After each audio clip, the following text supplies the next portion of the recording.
La pesadilla que vive un santanderiano en una cárcel chilena luego de ser acusado por su esposa de abusar de sus hijas y su lucha por recuperarlas es la historia de Samuel Celis, autor del libro Mi nombre es Colombia.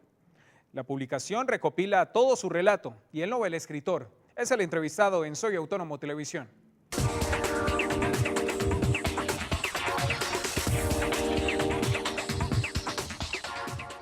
Samuel, buenas noches y bienvenido a Soy Autónomo. Carolina, muy buenas noches. Le agradezco el espacio, le agradezco la invitación y aprovecho de saludar al público que sigue su programa en este momento.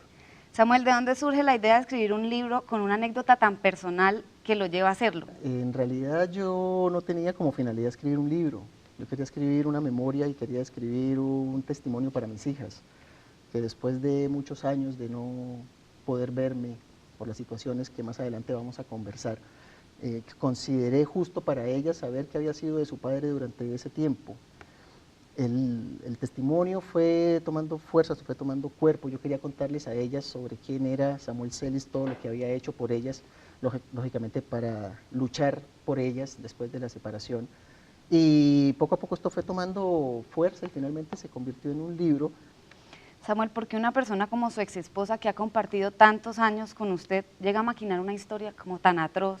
Después de que se presenta la separación, siempre hay una disputa y en la que generalmente son los niños los que se encuentran en medio de esta disputa. Los niños sufren durante ese proceso de separación y lógicamente también sufren después por las consecuencias que ha traído la misma. Y yo creo que es esa lucha por los hijos los que finalmente llegan a descubrir estas verdaderas personalidades. Precisamente la relación con las niñas, ¿qué pasó con ellas? ¿Cómo se llevan? ¿Se hablan? ¿Se han podido ver? ¿Qué ha pasado con esto? Carolina, tuve la posibilidad una vez que terminé todo el proceso de volver a verlas, volver a estar con ellas, compartir con ellas. Las vi por última vez en enero de este año y hay que entender, como le decía, que durante el proceso de separación se producen muchos quiebres en los cuales ellas son víctimas y son testigos de situaciones de las cuales no deberían ser ni testigos ni deberían tampoco ser víctimas. Los problemas son entre los mayores. Pero después de esta situación en particular, las niñas lógicamente han sufrido también varios cambios que deben en este momento tener un proceso en reversa, un proceso reversible con respecto a qué fue lo que sucedió, qué fue lo que pasó, y esto toma tiempo, y ese es un proceso en el que nosotros estamos trabajando en este momento con ellas. Samuel, hablemos un poquito de esa experiencia en la cárcel, ¿cómo es el trato? Usted es una persona, usted es un doctor, tiene sus estudios, sus especializaciones, ¿cómo llega usted a la cárcel y cuál es el trato que le dan? Para mí fue un impacto, porque yo entraba a estos calabozos de saco, corbata, lógicamente, como usted dice, una apariencia física diferente a la de las personas que ya se encontraban ahí, y en el primer momento en que yo me sentí amenazado, debo reconocer que me apropié del espíritu y el corazón de un amigo, que en paz descanse, oficial de contraguerrilla del ejército, del cual me apropié de muchas de sus experiencias, de muchas de sus anécdotas, para crear alrededor mío una atmósfera de violencia. Justamente el libro tiene por título Mi nombre es Colombia, porque lo primero que escuchan es mi acento. ¿Y de dónde es usted? Soy colombiano. ¿Y por qué entro acá? Porque lavo dólares del narcotráfico en Colombia.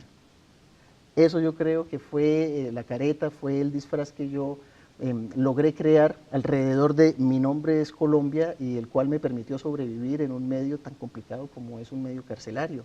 Samuel, ¿volvió a hablar usted con su ex esposa? Sí. ¿Con qué cara lo mira ella? Hice un proceso de interiorización, reconociendo también qué errores había cometido yo para que ella hubiera llegado a tomar semejante decisión. Y en ese proceso decidí que debía no perdonar, porque yo ya había perdonado. Es decir, cuando decidí no hacer nada, yo ya había perdonado mentalmente a la gente que me había hecho daño, había perdonado a Isabel mentalmente, pero decidí que yo debía hablar con ella para pedirle perdón por los errores que yo también había podido cometer. Y creo que ese encuentro fue un encuentro muy emotivo porque ella también tuvo la posibilidad de reconocer sus errores y lógicamente pedir también perdón. ¿Cómo ha sido ese proceso de volver a la vida, Samuel? Estoy intentando labrarme un futuro nuevamente acá. haciendo lógicamente todo lo que corresponde a homologación de títulos para poder presentar una hoja de vida completa y lógicamente pues con toda la documentación que se requiere. Estoy en un proceso de iniciar una nueva vida, estoy en ese proceso, Carolina.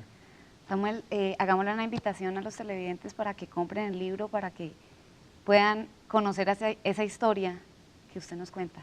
Bueno, Mi nombre es Colombia es una historia real, es una historia que yo viví, desgarradora, encierra un mensaje de luz, de esperanza y de perdón, que es el propósito final del libro. A continuación vamos con nuestra sección de tecnología, con el invitado, el decano de la Facultad de Ingeniería de Sistemas, Wilson Briceño.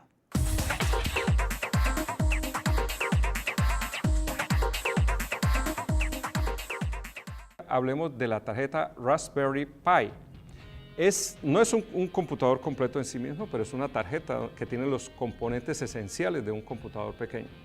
De hecho, esta tarjeta tiene el tamaño de un smartphone cualquiera que ustedes tengan. Ese tamaño tiene esta tarjeta y tiene un procesador de gráficos y una memoria principal que sirve para el procesamiento de diferentes programas que queramos cargar en ella. Soporta el sistema operativo Linux y por otro lado, si deseásemos tener memoria de almacenamiento, tiene entradas para tarjetas SD. En segundo lugar, tenemos el mini PC Allwinner, que soporta el sistema operativo Android 4.0, que igualmente tiene un procesador muy potente, tiene un procesador de gráficos y tiene una memoria principal, componente básico de un computador. No tiene dispositivos de almacenamiento secundario ni dispositivos de entrada y salida, pero su tamaño es sorprendente, es el tamaño de una USB grande. Y allí usted tiene toda la capacidad de almacenamiento de un computador. Su precio es igualmente sorprendente. Se consigue en el mercado por $70 u $80. En tercer lugar tenemos el Cotton Candy, un mini PC del mismo tamaño que el anterior, del tamaño de una USB grande, de un par de dedos juntos, que tiene igualmente toda la capacidad de procesamiento de un computador regular, con un procesador de gráficos y una memoria principal incorporadas allí adentro. Este viene listo para conectarse a un televisor, por ejemplo, para tenerlo como pantalla de salida, y con un mouse o con un teclado que le conectemos ya tendremos todo un equipo de cómputo instalado. Estos dos últimos que hemos mencionado, pues al igual que el primero, utilizan Android o una versión de Linux como sistema operativo. Si bien es una novedad bastante interesante tener mini computadores de este tamaño, igualmente debemos cuestionarnos su utilidad, el uso que le vamos a dar. Indudablemente, desde el punto de vista educativo, son aparatos, son gadgets muy útiles, pues pueden incorporarse en el estudio de la computación debido a su precio, debido a la facilidad de maniobrarlos, el poder hacer diferentes talleres, diferentes experimentos en clase, se podrá realizar con este tipo de dispositivos y definitivamente, como se busca con la tarjeta que mencionamos, el estudio de la computación se hace más fácil, más asequible para los diferentes públicos. Así finaliza la emisión de hoy en Soy Autónomo TV, con un agradecimiento muy especial a los almacenes Color 7 y Rosé Pistol por el vestuario. Vea la repetición de este capítulo y programas anteriores en nuestro canal de YouTube y recuerde que también estamos presentes en las redes sociales Twitter y Facebook para que participe y comparta con nuestra comunidad su opinión sobre los temas de análisis e historias del programa. Búsquenos como Soy Autónomo UNAP. Los espero el próximo miércoles a las 8:30 de la noche por el canal TRO. Hasta la próxima.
Bye.